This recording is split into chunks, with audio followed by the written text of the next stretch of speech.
오늘 설교의 제목이 말세의 징조, 말세의 징조. 한 번은 예수님의 제자들이 예수님에게 물었습니다. 예수님, 말세가 되면 어떤 일이 일어나고 어떤 징조가 나타나겠습니까? 그 물었어요. 궁금하죠. 이제 말세. 그런데 세상 마지막이 가까이 오면 무슨 일이 일어날까?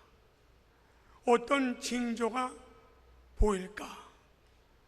그래서 예수님께서 제자들에게 말씀하시기를 말세가 되면은 5가지 일이 일어난다. 첫째는 거짓 선지자, 거짓 그리스도, 사방에서 예수님이 여기 있다 저기 있다, 이리 와라 저리 가라, 이단의 유혹이 있을 것이다. 둘째, 말세가 되면은 전쟁이 일어나고 기근이 일어나서 많은 재난을 당하게 될 것이다. 세 번째, 말세가 되면은 교회에 대한 핍박이 일어나서 교인들이 많은 환난과 시험과 핍박을 받게 될 것이다. 그리고 네 번째, 말세가 되면은 모든 사람이 가지고 있었던 사랑이 다 식어진다. 모든 사람 마음속에 뜨거운 사랑이 자꾸 식어지고 그래서 모든 사람의 마음이 얼음장같이 될 것이다. 그리고 마지막 5번째, 말세가 되면은 대대적으로 전도 운동이 일어난다. 마지막 전도 운동이 일어날 것이다. 이렇게 말세에 일어날 일 5가지를 예수님이 말씀을 했습니다. 이걸 다 여러분에게 말씀을 드릴 수가 없고, 이 5가지 가운데 2가지만 오늘 아침에 말씀을 드리겠습니다. 하나는 모든 사람의 사랑이 식어진다. 그렇게 말씀을 했어요. 여러분, 우리가 이 사회생활을 해보면은 많은 단체들이 있습니다. 5명이 모인 단체, 10명이 모인 단체, 100명이 모인 단체, 우리 사회, 우리 주변에는 많은 단체들이 있는데 모든 단체마다 반드시 법이 있습니다. 법이 있어야 그 단체가 유지가 되고 관리가 되고 운영이 되는 거예요. 그래서 사회단체를 들어가 보면 어떤 단체든지 다 법을 만들어 가지고 그 법을 가지고 운영을 하는 거예요. 그런데 단 한 군데, 가정에만 법이 없습니다. 이 세상에 어떤 가정 쳐놓고 법이 있는 가정이 있어요? 오직 가정 하나만 법이 없어요. 왜? 가정에는 사랑이 있기 때문에, 가정에는 사랑이 있기 때문에 법이 없어도 무너지지 않고, 사랑이 있기 때문에 가정이 유지가 되고 또 가정이 잘 운영이 되는 거예요. 예수님이 말씀하시기를 사랑은 모든 율법의 완성이라. 사랑만 있으면 법이 필요가 없어. 왜? 그 사랑을 가지고 모든 율법을 다 지킬 수가 있으니까. 사랑만 있으면 법이 없어도 살아갈 수가 있으니까. 그래서 가정에는 사랑이 있기 때문에 법이 필요가 없는 겁니다. 그런데 놀라운 사실은 말세가 되면은 마지막 가정에 남아있는 사랑이 식어진다. 그 말씀. 이거 아주 불행스러운 일이고 비극적인 일입니다. 여러분, 모든 가정은 사랑으로 유지가 되고 운영이 되는데 가정마다 사랑이 다 식어버리면 모든 가정이 어떻게 되겠어요? 그런데 가정을 가만히 들여다보면 제일 먼저 사랑이 식어지는 게 뭐냐면 형제와 형제 사이의 사랑입니다. 가정에서 제일 먼저 사랑이 없어지는 게 형제와 형제끼리의 사랑입니다. 우리가 창세기 4장에 가보면은 가인과 아벨은 형제야. 아주 가까운 형제야. 근데 가인과 아벨이 서로 미워하고 서로 싸우다가 마지막엔 가인이 동생 아벨을 죽여버립니다. 이건 뭘 말하느냐면은 인류 역사 이래 제일 첫 번째 싸움이 형제 간의 싸움이에요.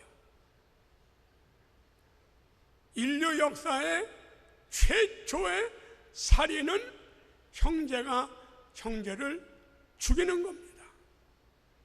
그래서 마지막 때가 되면은 모든 가정마다 형제와 형제 사이의 사랑이 다 식어져서 형제끼리 싸우고 미워하고 형제끼리 죽이고 재판하고 이런 일이 말세에 벌어진다.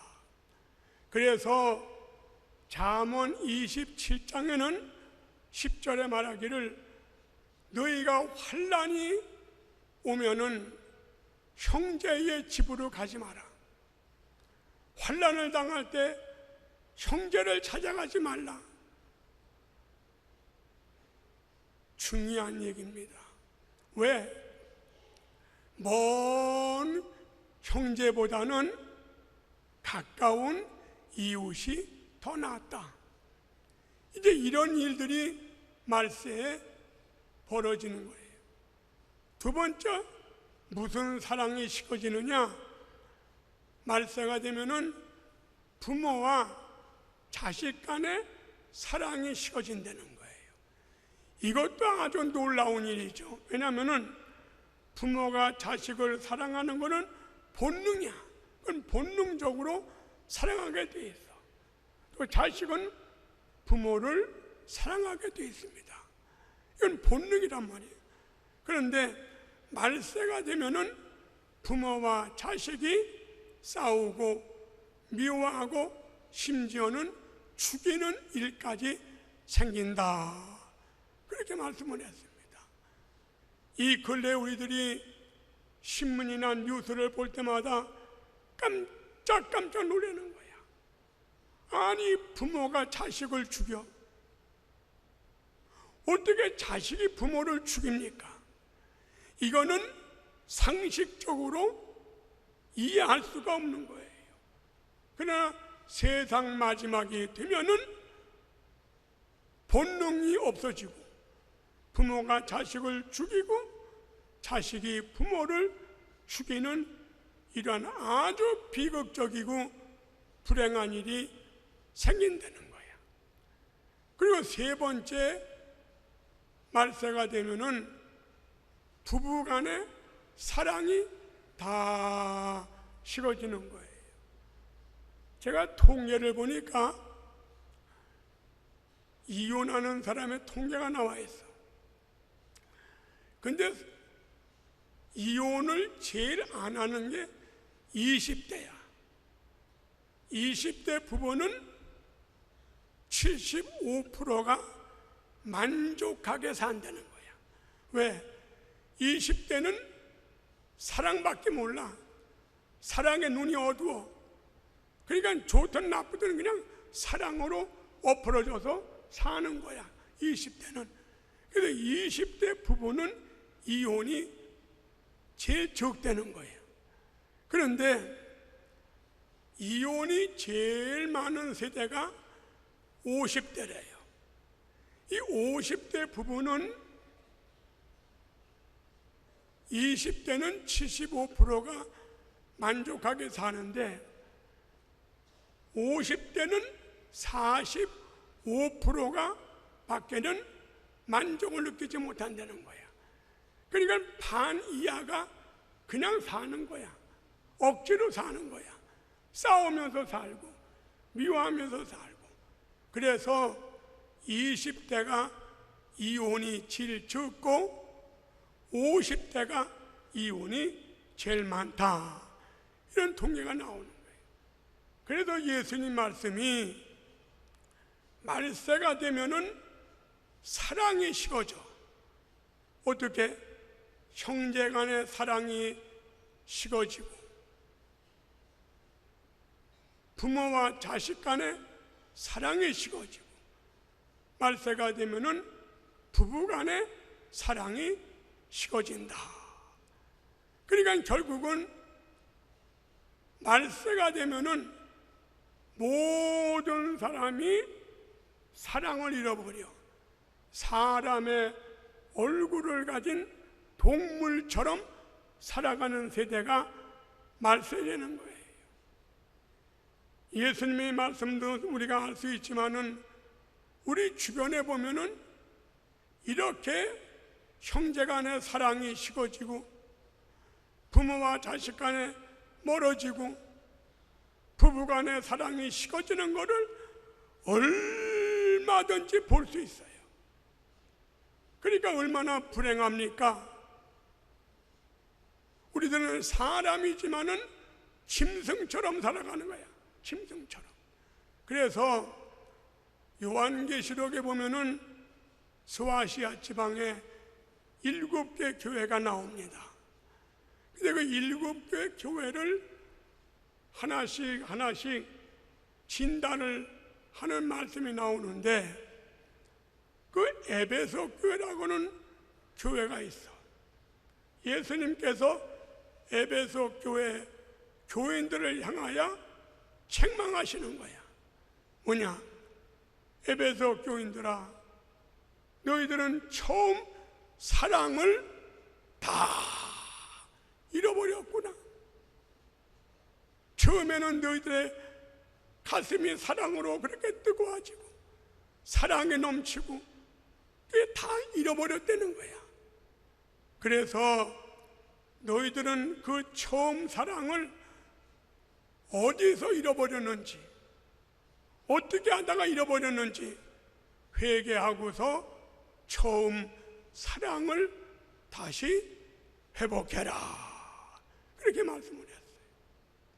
그래서 이제 말세가 되면은 가정마다 사랑이 다 식어지고 심지어는 교회 안에도 사랑이 다 식어지니까 말세의 성도들은, 말세의 교인들은 잃어버린 사랑을 다시 회복하고 사랑을 다시 찾아라. 그렇게 예수님이 제자들을 통해서 우리에게 말씀하고 있습니다. 마지막 두 번째로 말세에 나타날 징조에 대해서 말씀을 해요.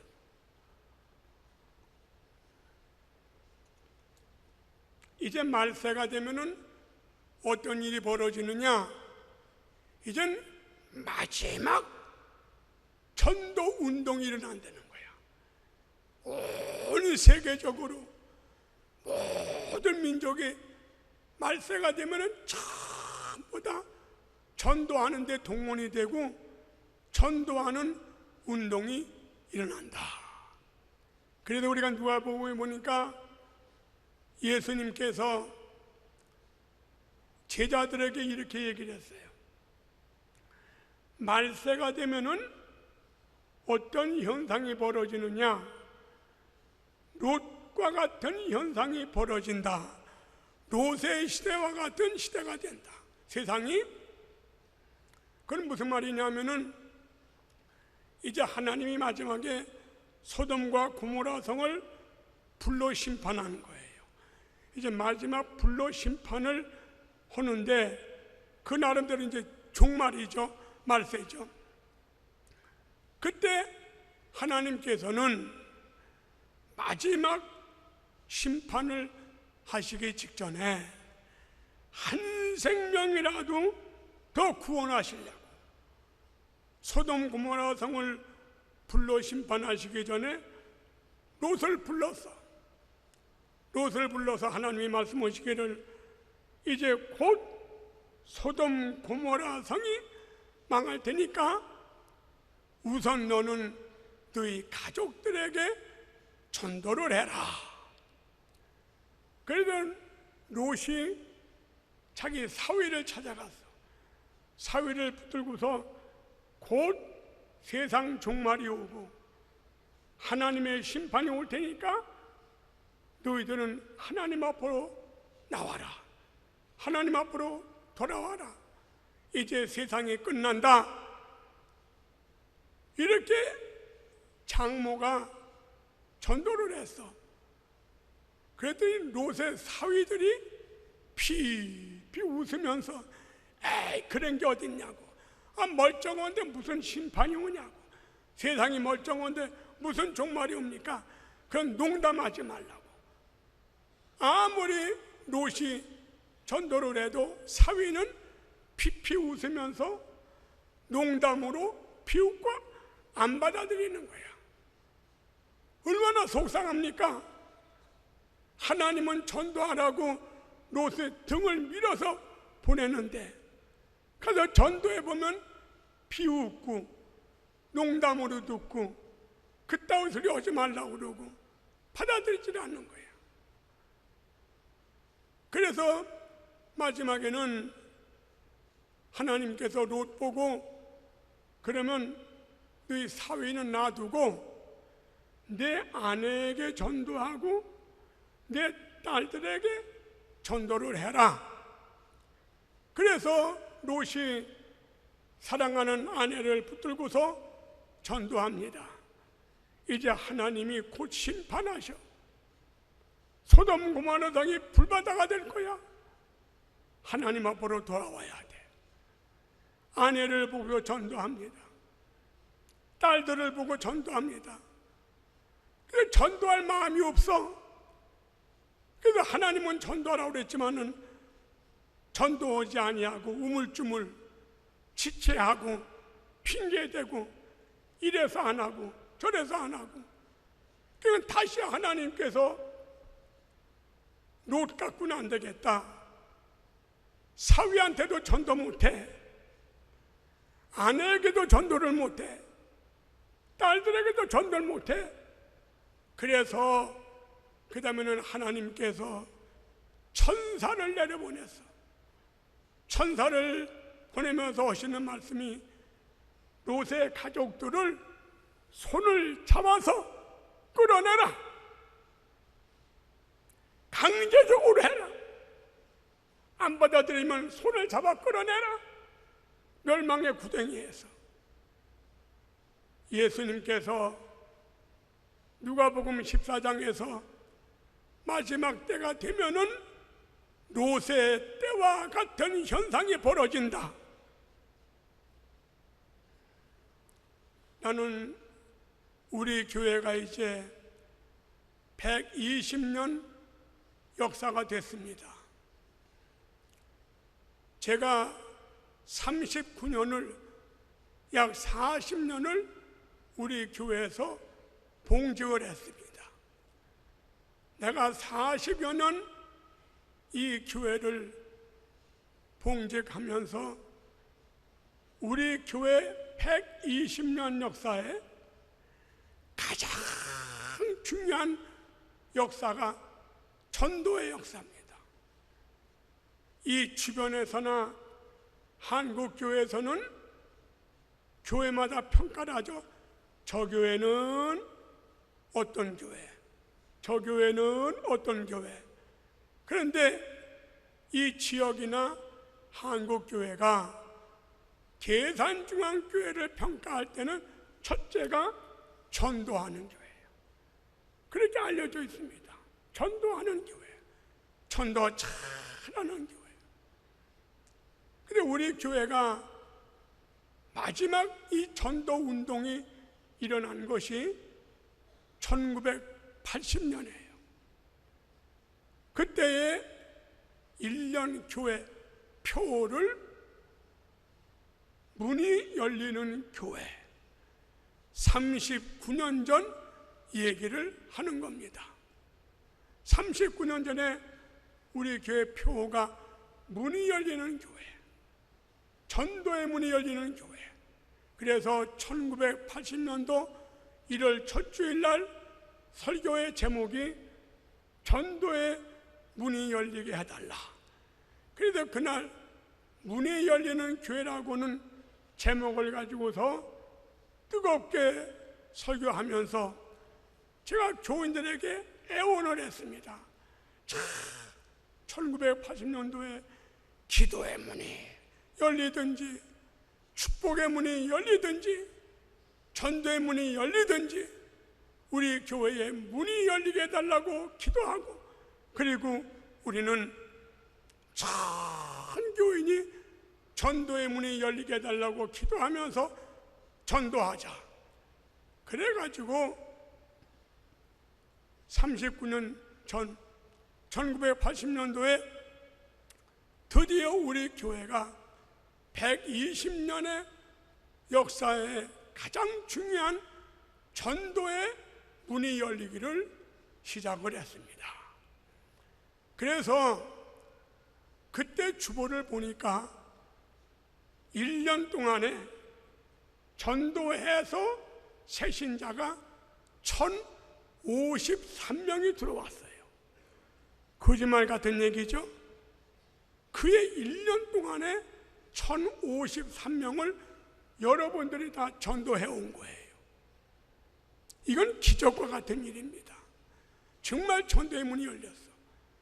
근데 그때에 전도를 제일 많이 한 권사님이 3분이 있었어. 그 3분 중에 제가 한 분을 여러분에게 소개합니다. 왜? 앞으로도 우리 교회는 그런 전도하는 사람이 일어나야 되겠다 하는 기대를 가지고 말씀을 드리는 거예요.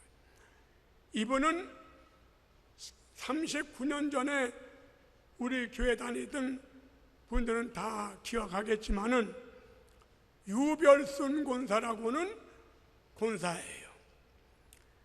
이분은 그때 전도운동이 일어날 때 300명 이상을 전도해 왔습니다. 우리는 평생을 예수 믿어도 3사람도 전도를 못하잖아. 3사람도. 그래서 이분은 1980년도 전도운동이 일어나면서 자기 혼자서 300명 이상을 전도해 왔어요. 한 번은 어떤 젊은 여자나 전도해 왔는데 이렇게 보니까 아주 말끔하게 생긴 여자야. 30대 젊은 부인입니다.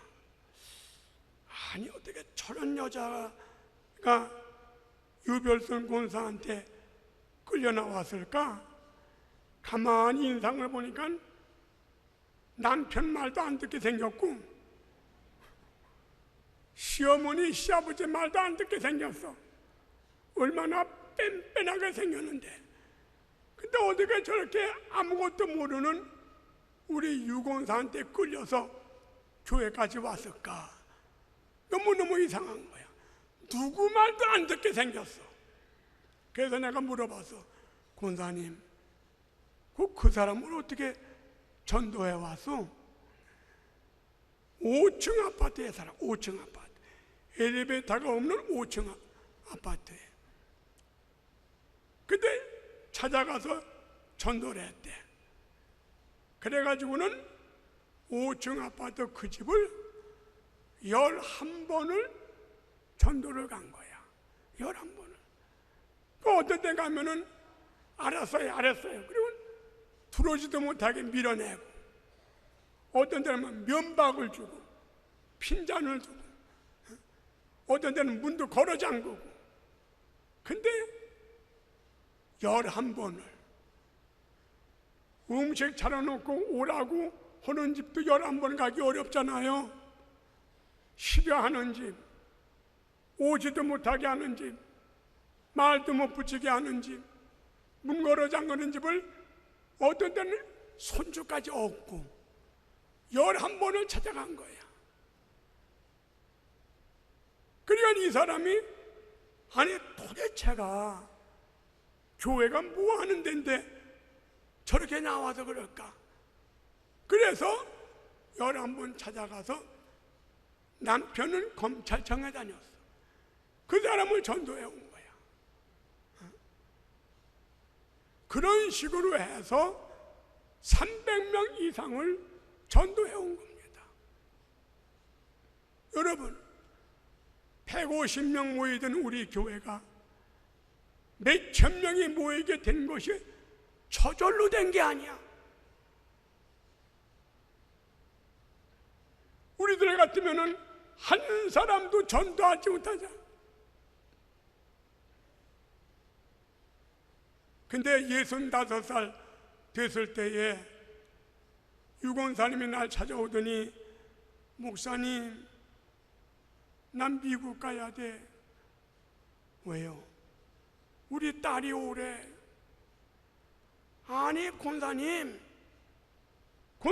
전도 안 하면 못 살아. 영어 한마디도 못하는데 미국 가서 전도 안 하고 어떻게 살려고 그래? 아유, 그래도 딸이 오래는데 어떡해. 그래서 이제 미국 대사관에 면접을 하러 갔어. 내가 기도하면서 이걸 붙게 해달라고 그랬까? 떨어지게 해달라고 그래야 될까? 그래서 내가, 하나님, 거기 가봐야 전도도 못하고 속으로는 은근히 떨어지기를 바라고서 기도를 했어. 갔다가 왔어. 붙었나 떨어졌나 인상을 보니까 얼굴이 죽을 상이야. 떨어졌구나. 잘됐다. 어떻게 됐어? 떨어졌어요. 왜? 목사님이 기도 안 해줘서요. 며칠에 또 와서, 목사님 다시 가야 되는데 꼭 좀 되도록 기도해줘요. 권사님, 우리 교회 전도왕인데 어떻게 미국에 가려고 내가 기도를 하갔어. 갔다 오더니 나는 하나님 앞에, 하나님, 난 가게 해달라고 기도할 수도 없고 떨어지게 해달라고 기도하니까 하나님 일이니까 붙이든지 떨어지든지 하나님이 알아서 오시오. 갔다 오는데 싱글벙글 속을, 아이고 붙으면 아니구만. 어떻게 됐어? 됐어요. 목사님이 기도해 줘서 됐어요. 드디어 김포공항에 65살에 가는 거야. 미국으로 비행기 타고. 나도 공항에 가서 속상하지만 속으로는 울면서 잘 가. 권사님도 울고 우리 교인들도 울고 전도왕을 하나 보내는데 그리고 왔어. 근데 하루는 연락이 와서 이 권사님이 이제 90이 다 됐어. 돌아가시게 됐대. 내가 기도하다가 가야지. 신방 가야지. 신방 가야지. 내가 운명을 시켜드려야지. 그렇게 전도한 사람 마지막을 봐야지. 그리고서 장로님 데리고 아틀란타 콜럼버스 권사님 90이 다 된 권사님 운명시키기 위해서 아예 장례식까지 해주고 오려고 신방을 갔어요. 그랬는데 아주 그냥 병원에 있다가 병원에서 못 고친다고 집으로 모시라고 집에다 갖다 놓은 거예요. 그래서 이제 돌아가시면 내가 운명을 시켜드리고 장례를 시켜드려야지. 그래서 이제 하루 이틀만 지나면 되리라 생각하고서 호텔에 방을 하나 얻어가지고 이제 거기 있으면서 돌아가시기를 이제 기다리는데 하루가 지나도 안 돌아가셔. 이틀이 지나도 안 돌아가셔. 이 양반이 도로 살아나시는 거야. 왜? 목사님이 거기까지 신방을 오니까 너무 좋아가지고 기분이 좋아. 호텔비는 나오지. 이 양반은 점점 좋아지지. 그래서 권사님 그냥 가야 되겠어. 가세요. 바쁘신데 가셔야지. 그 근방에서는 난리가 났어. 얼마나 신앙생활을 잘했으면 세상에 목사님이 미국에까지 신방으로 와. 야, 그런 목사님도 없고 그런 교인이 어디 있어? 칭찬이 자자.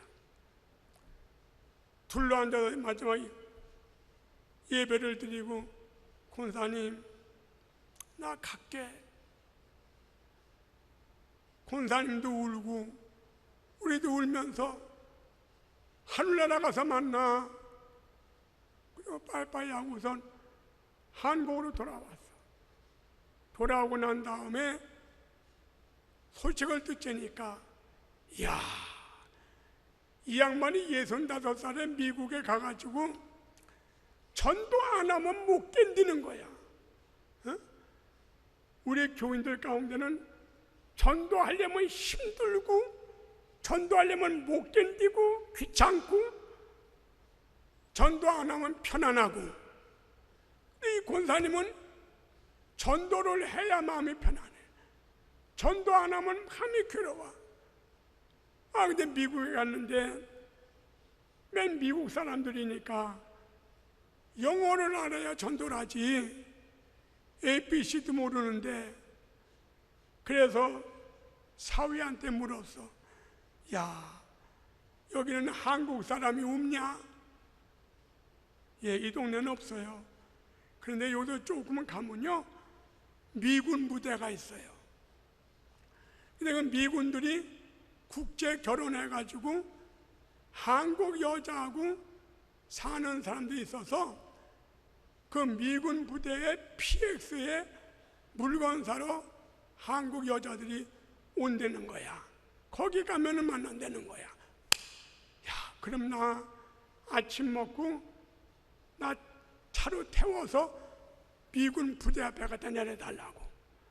아침 먹고는 미군 부대 앞에 가서 잔디밭에 앉아서 한국 사람이 오나 또 오나 기다렸다가 한국 사람이 나타나면 쫓아가서 붙들고 전도하는 거야.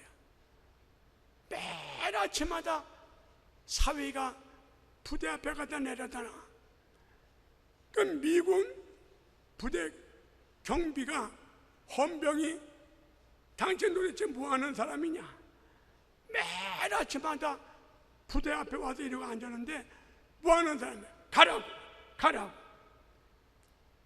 쫓아버리면 또 가서 하고, 쫓겨나면 또 가서 전도하고. 하루는 미군 헌병이 개를 끌고 와서 국령을 위협을 주는 거야.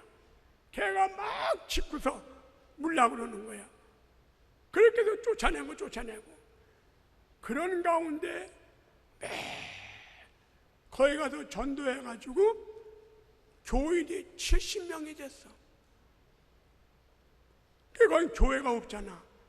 그래서 조대영 목사라고는 목사님을 모셔다가 교회를 만들었어. 그렇게 전도하다가 90이 넘어서 세상을 떠났습니다. 말세에 마지막으로 우리가 해야 되는 일이 뭐예요? 전도입니다. 마지막으로 해야 되는 일이 전도. 그 마지막 책임이야. 마지막 책임. 그래서 예수님께서 누가복음 17장에 말세에 전도하는 사람의 자세를 이렇게 얘기했어요. 말세가 되면은 어떤 마음으로 전도해야 되느냐? 거기 예수님이 비유를 들어서 설명을 했습니다. 어떤 사람이 잔치를 잘 벌렸어. 아주 좋은 음식을 차려놓고 자리를 많이 준비해 놓고서, 그리고 사람들 보고 나가서 사람들을 다 불러들여라, 이 잔치로 다 불러들여라, 전도해와라 이거죠. 그래서 이제 전도하러 나가서 3사람을 붙들고 전도했습니다. 전도했더니 한 사람은 뭐라 그래? 나는요 저 밭을 샀기 때문에 가서 농사 지어야 됩니다. 못 갑니다. 2번째 전도했더니 아이고 나는요 소를 사왔는데 이 소가 어떤가, 소를 내가 부려봐야 되겠습니다. 그래서 오라고 그러지만 미안해 못 갑니다. 3번째, 아유 오라고 그러는 건 참 고마운데요, 내가 장가 들어서 가정을 돌봐야 됩니다. 못 갑니다. 그 3사람을 붙들고 전도했는데 다 퇴짜 맞았어. 에이 전도 안 되는구나, 그만두자, 허나만하다. 그랬더니 주인이, 잔치를 준비해 놓은 주인이 다시 나가라, 다시 나가서 길바닥에 골목에 댕기면서 이제는 가릴 것 없어. 그냥 아픈 사람이 있으면 데려오고, 몸에 불편한 장애인이 있으면 데리고 오고, 가난한 사람도 데리고 오고, 닥치는 대로 나가서 전도해서 이 잔치로 데리고 와라. 그래서 2번째 또 나갔어. 그 나가서 그냥 이젠 사람 구별 안 해. 그냥 아픈 사람, 가난한 사람, 몸이 불편한 사람, 닥치는 대로 거기다가 딱 앉혀놨어. 그때도 보니까 잔치 자리가 비어 있어. 아이, 이만큼 했으면 됐지. 주인이 오더니 빨리 나가라.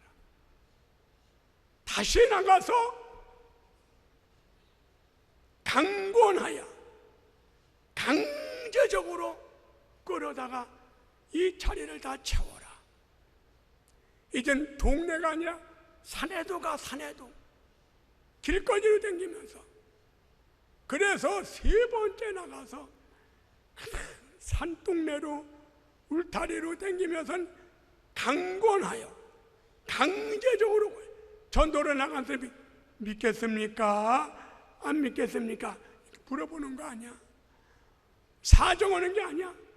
손을 잡아서 강제적으로 끌어다가 내 집을 채워라.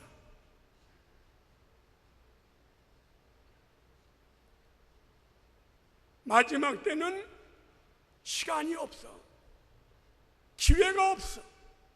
마지막 책임이야. 그래도 이제 사정하는 게 아니야.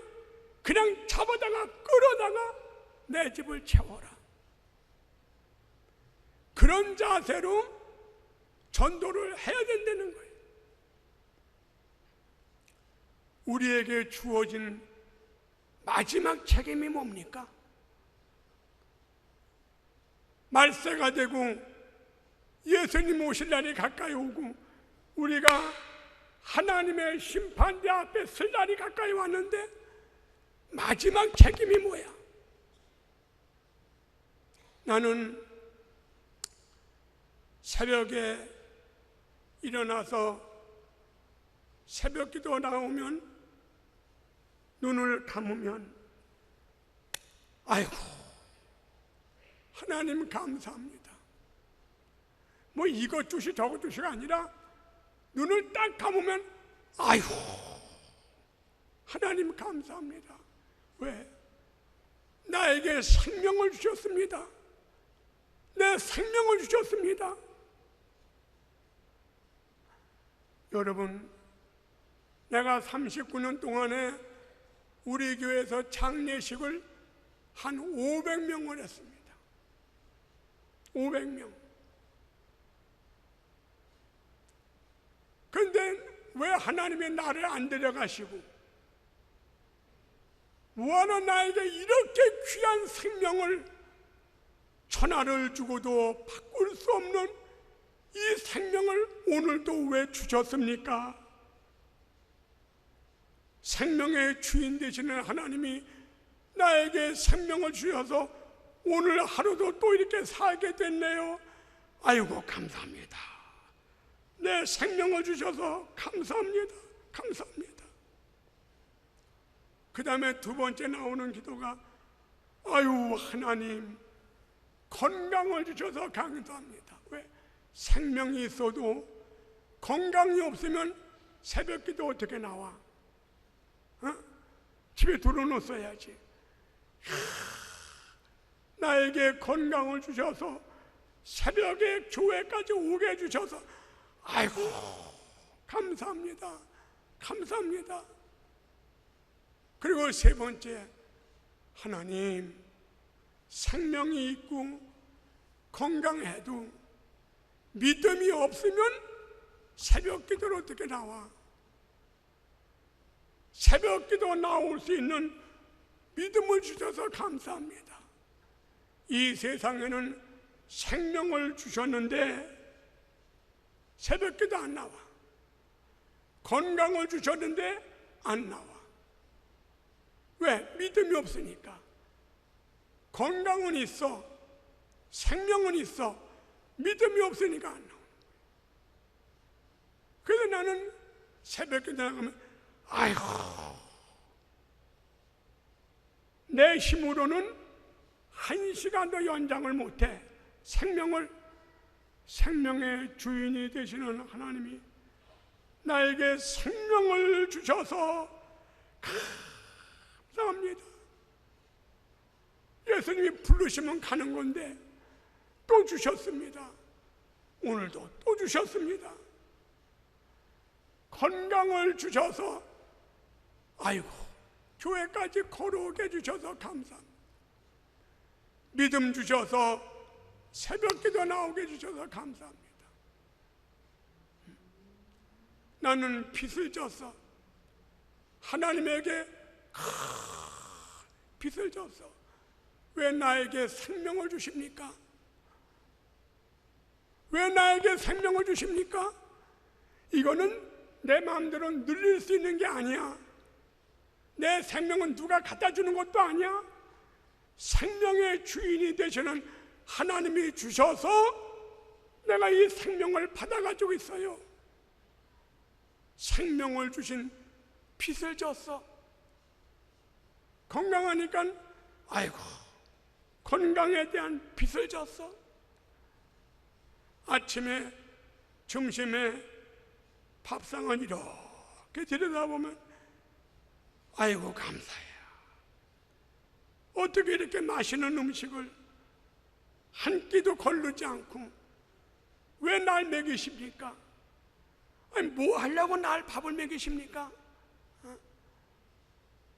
그 생명에 대한 빚을 지고, 건강에 대한 빚을 지고, 물질에 대한 많은 빚을 졌어? 그럼 갚아야지. 이 세 가지를 주신 하나님 앞에 갚아야지. 마지막 책임을 해야지.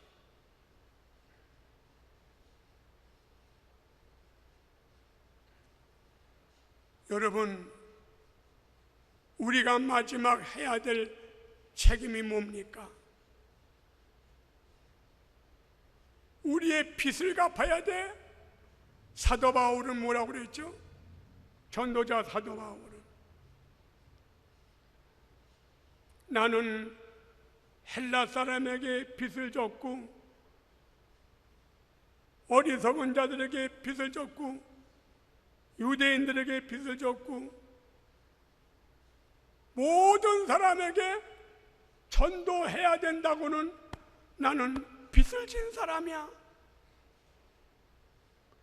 우리들도 하나님이 주신 생명을 가지고 지금 앉았는 거야.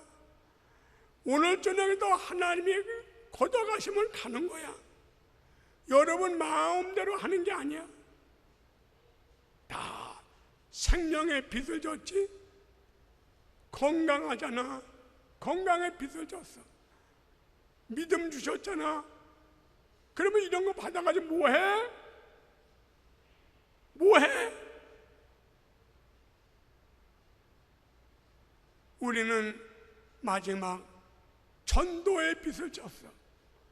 하나님이 주신 물질과 건강과 생명을 가지고 마지막 책임, 전도의 빚을 갚아야 되는 줄로 믿습니다. 하나님의 빚을 갚지 않고 하나님의 심판대 앞에 어떻게 서? 하나님의 빚을 갚지 않고 하나님을 어떻게 만나? 말세의 가장 중요한 책임은 전도라는 거. 그래서 우리는 마지막 책임을 하고 가야 돼. 마지막 책임.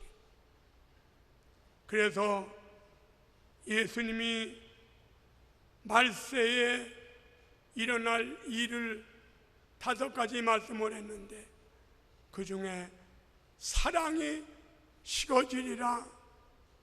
말세 우리는 사랑을 회복해야 돼.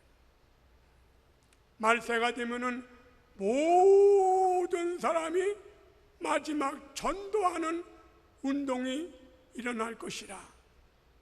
이제 종말에 말세에 살아가시는 여러분, 이 말씀을 잘 귀담아 듣고 이 세상에서의 마지막 시간을, 마지막 책임을 다 지키고 하나님 앞에 갈 때 웃으면서 가고 떳떳하게 가고 자신 있게 갈 수 있는 여러분들이 되시기를 축원합니다.